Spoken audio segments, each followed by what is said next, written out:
Assalamualaikum warahmatullahi wabarakatuh. Perkenalkan kami dari kelompok 6. Di sini kami akan mempresentasikan hasil diskusi kami yang berjudul Analisis Pengaruh CSR atau Corporate Social Responsibility Disclosure dalam Kenyamanan Kinerja Lingkungan BEI, Bursa Efek Indonesia. Studi pada perusahaan manufaktur yang terdaftar di BEI yang beranggotakan Nurul Saada, saya sendiri, dan Rani Tiara, Rizky Yakub, Selsa Alfakia, dan Surain. Baik, di sini saya akan membacakan pertama pendahuluan. Pada umumnya, setiap perusahaan itu memiliki tujuan ataupun orientasi yang sama, yaitu untuk memperoleh laba dari kegiatan bisnis yang mereka lakukan. Oleh karena itu, memperoleh keuntungan terkadang mereka itu melakukan berbagai cara, termasuk mengeksploitasi lingkungan tanpa mereka beroperasi, sehingga menyebabkan kerusakan lingkungan sekitar. Salah satu kejadian monumental terjadi sebagai tragedi alam nasional adalah semburan lumpur lapindo di Sidoarjo akibat kelalaian eksploitasi mitigasi. Bencana ini melentarkan penduduk lebih dari satu kecamatan serta tidak sedikit perusahaan harus kehilangan usaha dengan merumahkan ribuan karyawan. Berdasarkan peristiwa tersebut menunjukkan betapa lemahnya penerapan korporat. Jadi social responsibility CSR atau di Indonesia, perusahaan manufaktur merupakan sebuah badan usaha yang melakukan aktivitas pengelolaan bahan mentah ataupun bahan setengah jadi. Bahan tersebut nantinya akan dilakukan proses tertentu sehingga menjadi barang jadi yang memiliki nilai jual yang tinggi. Perusahaan manufaktur melakukan proses pengolahan bahan menjadi produk jadi dalam skala besar. Hal tersebut perlu dikawal dalam proses pengelolaannya. Jangan sampai melanggar undang-undang yang telah ditetapkan, termasuk diantaranya terkait ketenaga kerjaan dan kelestarian lingkungan. Maka diperlukan pertanggungjawaban sosial lingkungan perusahaan terhadap sekitarnya yang bisa disebut dengan CSR. Pengungkapan CSR dilandasi pemikiran bahwa tanggung jawab perusahaan itu tidak hanya berpijak pada single bottom line, di mana dihadapkan pada kepentingan kepuasan para pemegang saham, shareholder, dengan tujuan mencapai laba profit yang sebesar-besarnya. Tetapi perusahaan itu harus berpijak pada triple bottom line, di mana sangat perlu untuk memperhatikan masalah sosial atau people ataupun laba, profit, dan lingkungan dari planet. Pengungkapan tersebut bertujuan untuk menjalin hubungan komunikasi yang baik dan efektif antara perusahaan dengan publik. Hal ini dilakukan penelitian untuk membuktikan atau menambah fakta apakah hasil konsisten atau masih tidak konsisten dengan Baik, materi selanjutnya yaitu manfaat Corporate Social Responsibility atau CSR. Jika diperhatikan dengan seksama, sebenarnya pelaksanaan program Corporate Social Responsibility atau CSR belum sepenuhnya diterima oleh masyarakat. Hal tersebut disebabkan oleh minimnya perhatian perusahaan terhadap pelaksanaan Corporate Social Responsibility atau CSR. Jika dikelompokkan, terdapat 4 manfaat diterapkannya Corporate Social Responsibility atau CSR. Yang pertama ada brand differentiation, yaitu dalam persaingan pasar yang kian kompetitif, tanggung jawab sosial bisa memberikan citra perusahaan yang khas, baik, dan etis di mata publik yang gilirannya menciptakan customer loyalty. Yang kedua ada human resource. Program tanggung jawab sosial dapat membantu dalam perekrutan karyawan baru, terutama yang memiliki kualitas tinggi. Yang ketiga ada licenses in operation. Perusahaan yang menjalankan tanggung jawab sosial dapat mendorong pemerintah dan publik memberi izin bisnis karena dianggap telah memenuhi standar operasi dan kepedulian terhadap lingkungan dan masyarakat luas. Yang keempat ada risk management. Manajemen risiko merupakan isu sentral bagi setiap perusahaan. Reputasi perusahaan yang dibangun bertahun-tahun bisa runtuh dalam sekejap oleh skandal korupsi, kecelakaan karyawan, atau kerusakan lingkungan. Yang materi selanjutnya yaitu prinsip-prinsip Corporate Social Responsibility atau CSR. Menurut Branco dan Rodriguez, Mursitama tahun 2011, membagi dua manfaat CSR bila dikaitkan dengan keunggulan competitive advantage dari sebuah perusahaan. yaitu dari sisi internal maupun eksternal. Yang pertama ada manfaat internal CSR, yaitu yang pertama pengembangan aktivitas yang berkaitan dengan sumber daya manusia.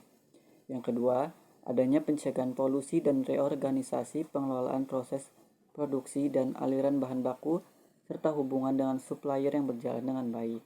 Yang ketiga, menciptakan budaya perusahaan, kapasitas sumber daya manusia, dan organisasi yang baik. Yang keempat, kinerja keuangan. Yang selanjutnya ada manfaat eksternal CSR, yaitu yang pertama, penerapan CSR akan meningkatkan reputasi perusahaan sebagai badan yang mengembang dengan baik bertanggungjawaban secara sosial. Yang kedua, CSR merupakan satu bentuk diferensiasi produk yang baik. Yang ketiga, melaksanakan CSR dan membuka kegiatan CSR itu secara publik merupakan instrumen untuk komunikasi yang baik dengan khalayak. Yang keempat, kontribusi CSR terhadap kinerja perusahaan pun dapat terwujud paling tidak dalam dua bentuk. Baik, selanjutnya saya kembalikan. Baik, yang selanjutnya adalah metode penelitian. Metode penelitian deskriptif, kualitatif, dan pendekatan studi pustaka adalah sebuah pendekatan penelitian yang mengacu pada pengumpulan, analisis, dan interpretasi data yang bersifat deskriptif atau naratif dari sumber-sumber literatur yang relevan. Pendekatan ini bertujuan untuk memahami fenomena atau masalah yang diteliti dengan mendalami berbagai teori, konsep, dan temuan yang telah ada dalam literatur yang relevan. Pengumpulan sumber-sumber literatur yang relevan dengan topik penelitian tersebut melalui perpustakaan, database jurnal ilmiah, situs web, buku, dan sumber-sumber lainnya. Lalu ada hasil dan pembahasan, yang itu hasil dari Corporate Social Responsibility atau CSR atau tanggung jawab sosial perusahaan, mengacu pada kepedulian sosial atau kegiatan sosial perusahaan untuk kepentingan masyarakat sekitar atau masyarakat luas. Kepedulian ini dilakukan demi menjaga citra dan keberlanjutan kehidupan perusahaan. Rencana CSR ini sendiri merupakan salah satu rencana sosial yang diusulkan oleh perusahaan dan diperuntukkan kepada masyarakat. Program tersebut dibuat untuk membentuk citra yang baik pada masyarakat luas. Rencana perusahaan dalam bentuk bakti sosial yang dilakukan oleh perusahaan akan bermanfaat bagi masyarakat di semua wilayah yang membutuhkan. Pelaksanaan CSR perusahaan dilakukan secara berkelanjutan dan akan dilaporkan dalam bentuk laporan keberlanjutan di masa mendatang. Laporan keberlanjutan merupakan laporan keuangan yang digunakan perusahaan sebagai acuan untuk melihat laporan yang ada dari berbagai dimensi seperti masyarakat, ekonomi, dan lingkungan. ISO 26000 mengenai social responsibility juga memberikan pandangan atau panduan mengenai tanggung jawab sosial yang dilakukan oleh perusahaan. Selanjutnya itu, selain sebagai hal yang benar untuk dilakukan oleh perusahaan, penerapan ISO 26000 juga semakin dipandang sebagai cara untuk menilai komitmen organisasi terhadap keberlanjutan dan kinerja perusahaan secara keseluruhan. Untuk selalu berpegang pada pemahaman ISO 26000, Guidance Standard on Social Responsibility yang secara konsisten. Perusahaan harus mengembangkan tanggung jawab sosial yang mencakup 7 masalah besar, yaitu 1. Ada pengembangan masyarakat, 2. Konsumen, 3. Praktik kegiatan institusi yang sehat, 4. Lingkungan, 5. Ketenaga kerjaan, 6. Hak asasi manusia, dan yang terakhir itu ada organisasional governance atau governance organisasi. Selain itu juga, menurut Undang-Undang Perseroan Terbatas Nomor 40 Tahun 2007 Pasal 1 Ayat 3 2007 mengartikan CSR sebagai berikut, yaitu tanggung jawab sosial dan lingkungan adalah komitmen perseroan untuk berperan serta dalam pembangunan ekonomi berkelanjutan guna meningkatkan kualitas kehidupan dan lingkungan yang bermanfaat baik bagi perseroan sendiri, komunitas setempat, maupun masyarakat pada umumnya. CSR diatur juga dalam Peraturan Pemerintah Republik Indonesia Nomor 47 Tahun 2012 tentang tanggung jawab sosial dan lingkungan terbatas 2012. Pasal 2 berisi tentang setiap perusahaan sebagai subjek hukum memiliki tanggung jawab sosial dan lingkungan. Pasal 3 ayat 1 berisi tentang tanggung jawab sosial dan lingkungan. Sebagaimana dimaksud dalam pasal 2 merupakan kewajiban perseroan untuk menjalankan kegiatan usaha di bidang dan atau terkait dengan sumber daya alam berdasarkan undang-undang. Lalu ada pasal nomor 6 berisi tentang pelaksanaan tanggung jawab sosial dan lingkungan dituangkan dalam laporan tahunan perseroan dan dipertanggungjawabkan kepada RUPS. Lalu ada pasal 7 tentang perusahaan sebagaimana dimaksudkan dalam pasal 3 yang tidak melaksanakan tanggung jawab sosial dan lingkungan dilaksanakan sanksi sesuai dengan ketentuan peraturan perundang-undangan. Salah satu pengukuran untuk mengungkapkan CSR yang digunakan secara umum yakni GRI G4 atau Global Reporting Initiative generasi keempat. Sudah hampir 50 perusahaan yang ada di Indonesia menggunakan pedoman ini untuk melaporkan CSR. CSR adalah konsep yang mendorong organisasi untuk mempertimbangkan kepentingan masyarakat dengan bertanggung jawab atas dampak kegiatan organisasi pada konsumen, karyawan, pemegang saham, masyarakat, dan lingkungan dalam semua aspek operasi. Lalu ada berdasarkan beberapa definisi yang telah dikemukakan di atas dapat dibuat kesimpulan bahwa CSR adalah kegiatan perusahaan yang peduli terhadap lingkungan dan masyarakat di sekitar perusahaan serta berperilaku etis dan tanggung jawab. Berikut ada 4 konsep. Yang pertama ada ethical responsibility, yang B ada legal responsibility, yang C ada economic responsibility, dan yang D ada citizenship responsibility.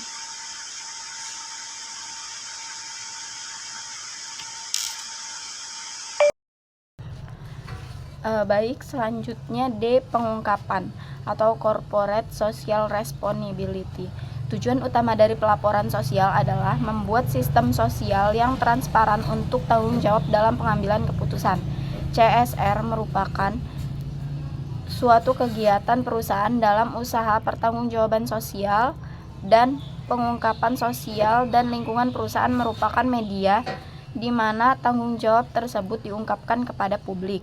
Untuk menyusun laporan mengenai pengungkapan CSR yang berkembang di Indonesia, pada umumnya perusahaan merujuk pada standar yang diterapkan GRI atau Global Reporting Initiative. Tanggung jawab sosial perusahaan diungkapkan dalam laporan yang disebut laporan keberlanjutan atau SR. Pedoman pelaporan keberlanjutan GRI yang terbaru adalah pedoman pelaporan keberlanjutan G4. G4 menyediakan panduan mengenai bagaimana menyajikan pengungkapan keberlanjutan dalam format yang berbeda, baik itu laporan keberlanjutan mandiri, laporan terpadu, laporan tahunan, laporan yang membahas norma-norma internasional tertentu, ataupun pelaporan online.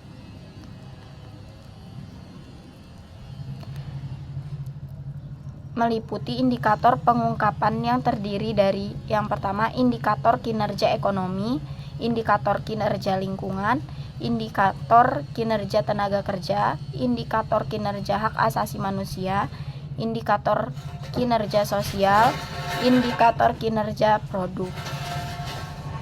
Dalam melakukan penilaian luas pengungkapan CSR, item-item yang akan diberikan skor mengacu kepada indikator kinerja atau item yang disebutkan GRIG 4. Sedangkan biaya komunitas merupakan biaya atau dana yang disediakan oleh perusahaan kepada komunitas melewati kegiatan sosial sebagai wujud rasa peduli sosial dan tanggung jawab pada lingkungan oleh perusahaan. Selanjutnya kinerja lingkungan. Kinerja lingkungan perusahaan adalah kinerja perusahaan dalam menciptakan lingkungan yang baik.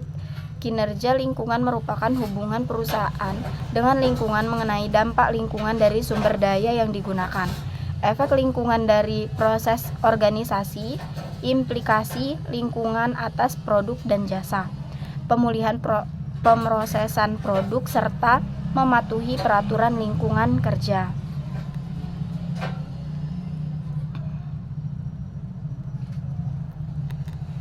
Sistem manajemen kinerja lingkungan membantu menjamin komitmen perusahaan untuk Baik, materi selanjutnya yaitu tentang CSR atau Corporate Social Responsibility Disclosure dalam kenyamanan kerja lingkungan BII atau Bursa Efek Indonesia. Kinerja lingkungan berpengaruh positif terhadap CSRD diterima. Artinya, kinerja lingkungan berpengaruh positif dan signifikan terhadap CSRD itu tersebut. Variabel kinerja lingkungan pada penilaian ini diukur dengan menggunakan skor proper. Semakin tinggi skor proper yang diperoleh perusahaan, semakin luas atau semakin tinggi pula perusahaan tersebut menggunakan CSR-nya. Hasil dari penelitian ini mendukung teori legitimasi yang mana teori ini berfungsi pada interaksi lingkungan dan masyarakat. Menurut Hadi di tahun 2011, legitimasi masyarakat akan timbul apabila legitimasi dapat dilakukan dengan jalan memperlebar strategi legitimasi, seperti dengan cara meningkatkan tanggung jawab sosial dan juga memperluas pengungkapan termasuk pengungkapan sosial. Berdasarkan hasil analisis yang telah dilakukan di atas, dapat dilihat perbedaan hasil yang diperoleh dari penelitian terdahulu yang dilakukan oleh Istifaro dan juga Anang, di mana hasil penelitian menunjukkan profitabilitas, lever dan ukuran Dewan Komisaris dan juga kinerja lingkungan berpengaruh positif terhadap CSRD. Dengan penelitian yang dilakukan sekarang oleh peneliti di mana profitabilitasnya ini lever dan kinerja lingkungan berpengaruh positif terhadap CSRD, sedangkan ukuran perusahaan dan juga ukuran Dewan Komisaris tidak berpengaruh terhadap CSRD. Hal ini disebabkan karena pada saat sekarang ini yang mengalami pandemi COVID-19 menyebabkan perusahaan di bidang tersebut di bidang termasuk perusahaan manufaktur, pendapatan atau total aktivitasnya mengalami penurunan pada tahun 2020. Sehingga merupakan satu faktor penyebab tidak berpengaruhnya ukuran perusahaan dan juga ukuran Dewan Komisaris terhadap CSRD. Akibat dari pengaruh negatif tersebut membuktikan bahwa penggunaan CSR yang tinggi belum tentu kinerja perusahaan itu baik. Keadaan tersebut terjadi karena menjalankan tanggung jawabnya melalui pengungkapan CSR mewajibkan perusahaan mengeluarkan biaya sehingga tidak profitabilitas perusahaan berkurang. Kesimpulan dari paparan kami ini adalah dihasilkan bahwa pengaruh signifikan antara pengungkapan CSR terhadap kinerja perusahaan berarti hasil penelitian ini yang mendukung teori stakeholder yang menyatakan bahwa teori stakeholder merupakan dasar penerapan tanggung jawab sosial perusahaan. Karena di dalam CSR terdapat informasi mengenai pengungkapan CSR perusahaan yang bertujuan agar seluruh masyarakat, aktivis sosial perusahaan ini melihat pengaruh yang didapatkan oleh masyarakat. Hal ini menunjukkan bahwa perusahaan tersebut mengungkapkan CSR-nya. Begitu juga sebaliknya, semakin rendah skor proper yang diperoleh perusahaan, maka semakin sempit atau rendah tingkat pengungkapan CSR-nya. Penelitian telah menunjukkan bahwa pengungkapan CSR dapat membentuk persepsi positif di kalangan stakeholder, termasuk konsumen, investor, dan masyarakat umum. Dengan demikian, perusahaan yang aktif CSR dapat memperoleh reputasi yang baik, yang pada gilirannya dapat mempengaruhi kinerja perusahaan secara keseluruhan. Berdasarkan penelitian dan juga pembahasan serta kesimpulan yang diuraikan tadi di atas, ada beberapa saran yang dapat peneliti berikan, yang terutama untuk perusahaan. Perusahaan-perusahaan di Indonesia disarankan memperbaiki manajemen internalnya, yaitu 5M, Man, Money, Materialis, Match Hand, dan juga Method, agar efisien dan juga efektif dengan cara membuat planning, organizing, accounting, dan juga controlling. Maka produk yang dihasilkan akan berkualitas yang nantinya akan menjadi pilihan masyarakat, sehingga profitabilitas perusahaan meningkat dengan memperkenalkan keunggulan produknya. Perusahaan perlu menjalankan corporate social responsibility dengan baik agar kinerja keuangan perusahaan dapat terus meningkat. Hal ini dibuktikan dari hasil penelitian yang dilakukan yang menyatakan bahwa pengungkapan CSR pada perusahaan manufaktur subsektor makanan dan juga minuman yang dijadikan sampel penelitian memiliki pengaruh signifikan terhadap kinerja perusahaan. Selain itu, dalam bentuk implementasinya,